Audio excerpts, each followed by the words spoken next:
منتديات الرابطة العالمية الإسلامية للقراء والمجودين تقدم أعوذ بالله من الشيطان الرجيم. بسم الله الرحمن الرحيم. والتين والزيتون وطور سينين وهذا البلد الأمين.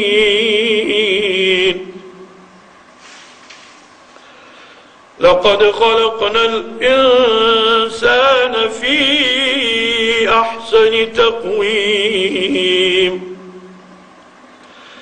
ثم رددناه أسفل سافلين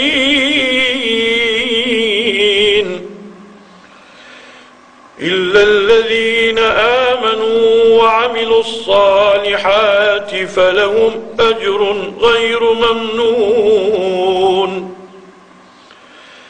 فما يكذبك بعد بالدين؟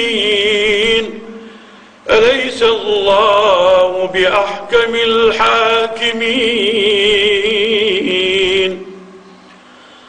صدق الله العظيم.